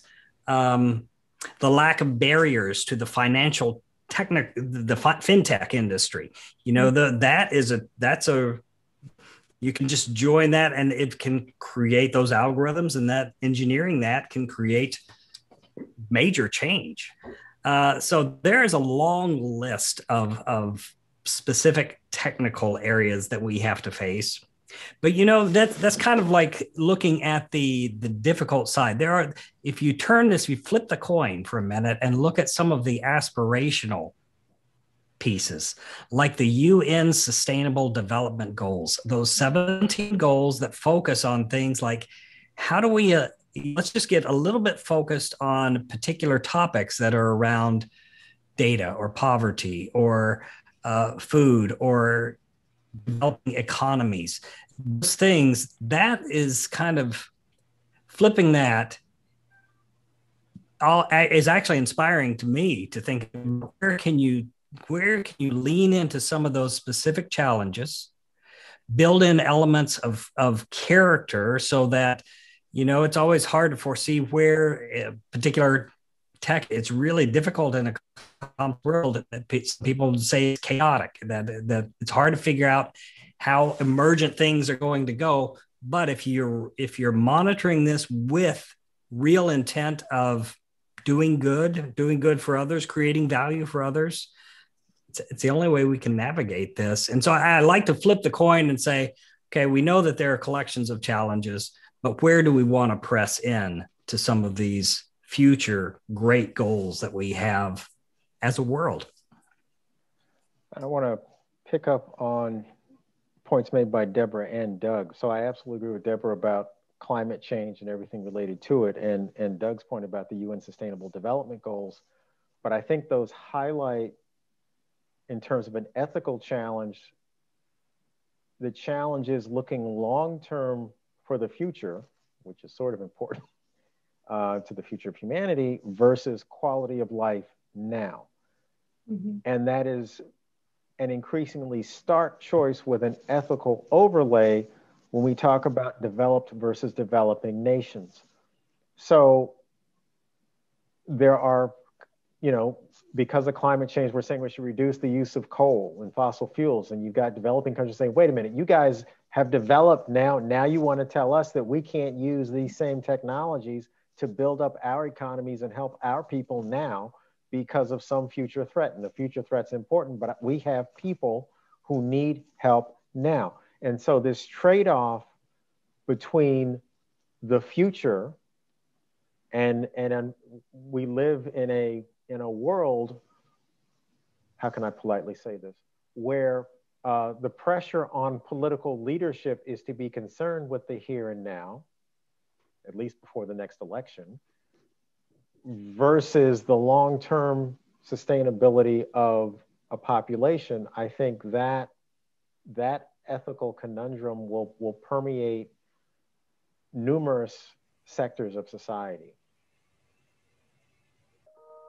I want to add just one thing to the conversation, and that is, because you mentioned my book, I think one of the new grounds for engineering is to address social justice. That hasn't been in the umbrella of engineering, interests or responsibilities, and I think more and more we're recognizing the implication of technologies implicated in social justice. And so I think engineers are going to increasingly have to take that into account. Mm-hmm. As evidenced with the AI and bias and more issues, just the built environment. And I think that's a great point in thinking about justice as that virtue, that how can we do that better? How can character be educated and improved among current professionals in engineering and technology? Doug, I'm gonna see if you can start with that one. So I'll repeat it. I don't know if you heard the question. I'm happy to repeat it. So how can we build in character and educate current professionals in engineering and technology? Yeah, there's character is a long-term development process. I mean, that's the way I see it. If you ever printed anything with a 3D printer, it can be a long-term development process. It's, I think, but there's always the starting point. And we have the opportunity, maybe now more than ever, with, and it's not just social corporate responsibility. It's not just an economics thought. There was a previous presenter earlier today who talked about kind of the economics, neoliberalism, and was concerned about that. I think it had it a little bit backwards, frankly. I think the character is really the starting point, regardless of the economics, any of these, certainly there are systems we need to think about our systems, but the character piece is a long build. I'll be interested what my other panelists have to say about how to get started with this process, particularly with existing engineers in the educational sphere. I think we have many more answers. And I think we have the opportunity right now. There's 3,500 faculty members that are working on this entrepreneurial mindset idea. But this entrepreneurial mindset can be kind of a scary term to folks because it almost sounds like running amok. But the point is, entrepreneurial mindset needs to be integrated with character to really produce good, social good, economic good, just kind of the better world that folks like Hans Rosling, that late Swedish statistician, said, look, the world is getting better and better. Here's evidence. Let's understand this. How do we continue that trend? And I do think that wrapping this into educational activities, capstone, or any projects that an engineering graduate might encounter, this is kind of a key formative place. A job is a key formative place. This is the place to raise this topic up and make it more visible and say, this is not just a project about completing this circuit board and this technology, but it's actually a project about understanding who this is for, the compassion you have for them, the intellectual humility that promotes your curiosity.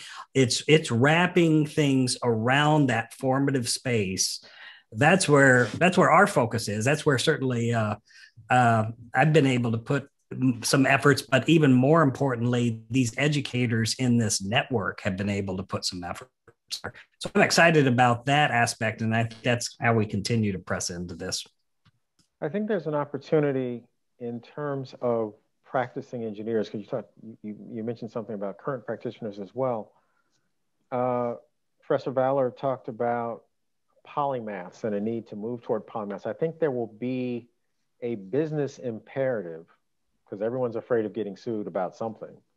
There will be a business imperative to broaden the skill sets and the perspectives that working engineers, that working professionals across the board bring to their work. Because at least for the moment, there's this increased attention to social justice, there's increased attention to equity and fairness. People who live outside of Flint care about the quality of their water, and the research has shown water quality is bad across the nation. And there are other issues as well. I think there will be increasing. So Doug mentioned corporate social responsibility earlier. I think that sort of exists in some places sort of as a thing on the side, as maybe a PR thing, as well as some people who are legitimately well-intentioned. I think that will become increasingly central, at least within the US, because of the pressure in our court system. I'm going blank on the name, but the company that did the opioid, the settlement, those types of cases, sorry, I'm blanking on that name. Those types of cases are going to become more prominent. The settlements are going to become larger. And the pressure on companies, on for-profit companies, to protect their position by having their staffs look at things from more angles in order to protect the company, in some sense, the capitalist imperative will drive some of this, not all of it, but some of this will come from that direction, which in a capitalist society is not insignificant.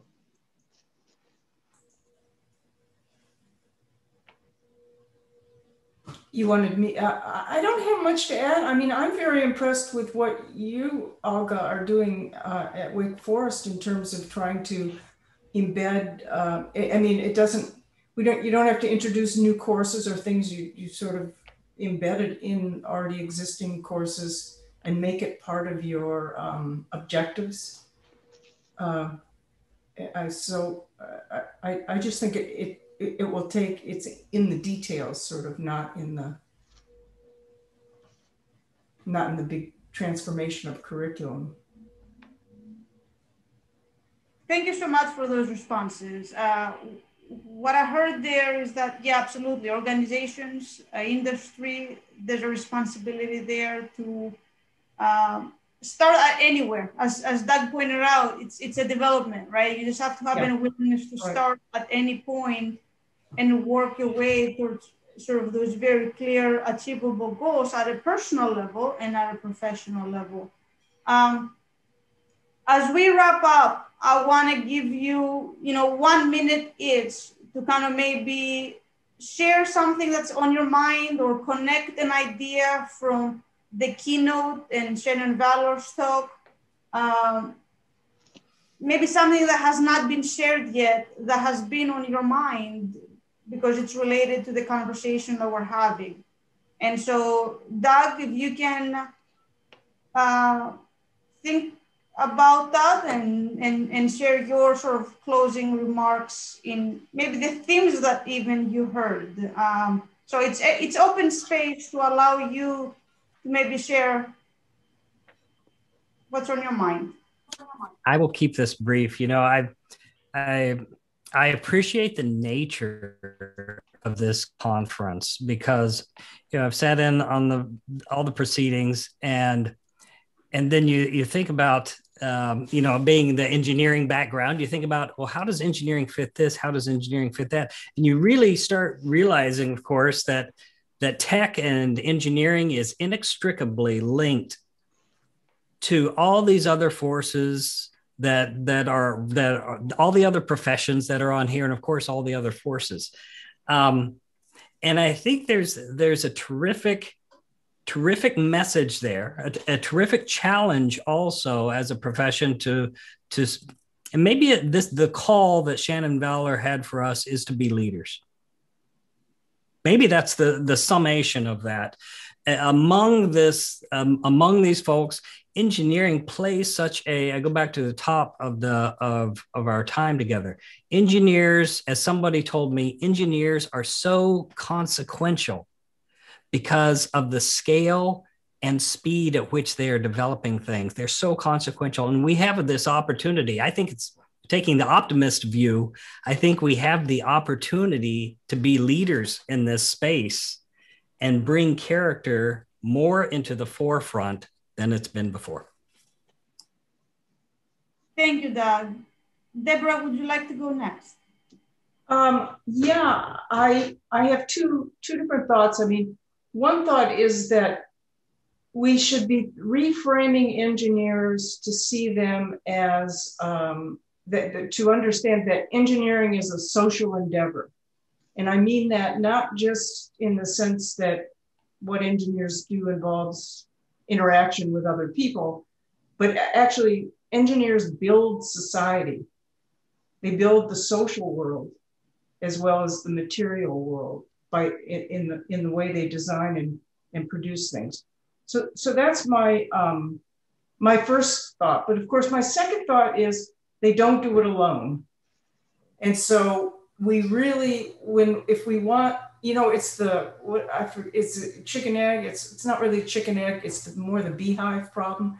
If you want good individuals, good engineers, individual engineers, you have to have a good hive in which they operate and function. So today we've been talking mostly about, I think virtue leads us to the virtue of individuals, and we haven't been talking about the virtue of organizations and the broader world in which those organizations work. So we need we need to think about the organizations that engineers work in, and good. I think in my book I have a chapter on whether it's rotten apples or rotten barrels.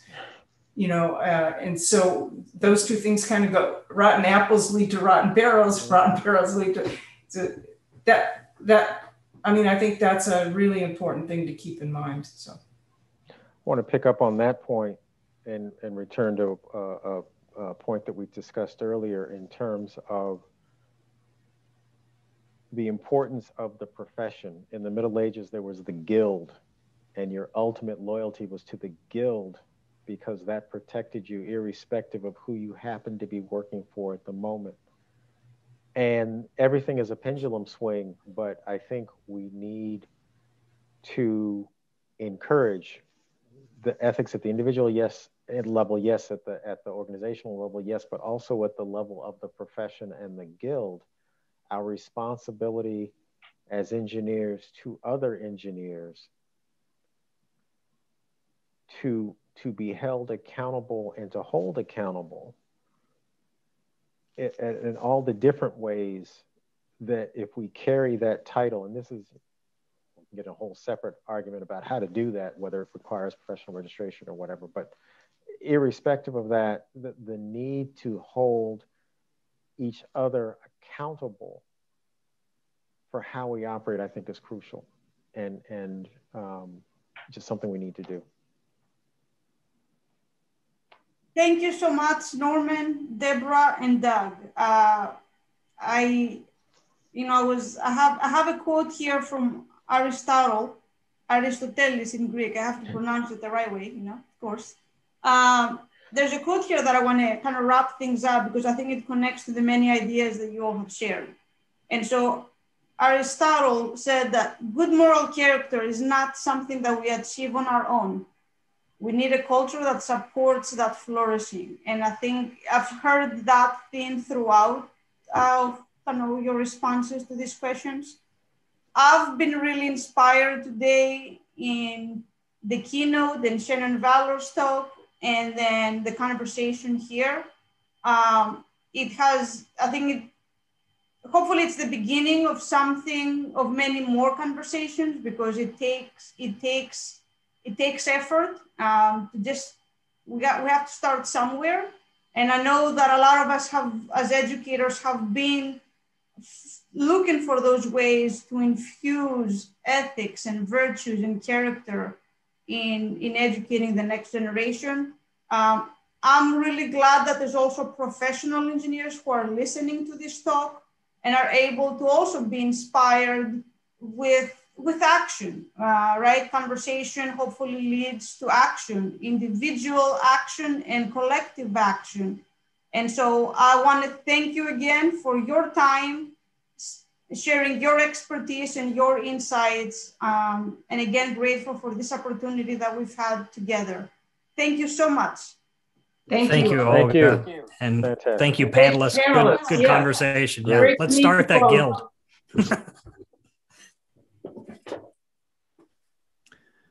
Well, that was terrific.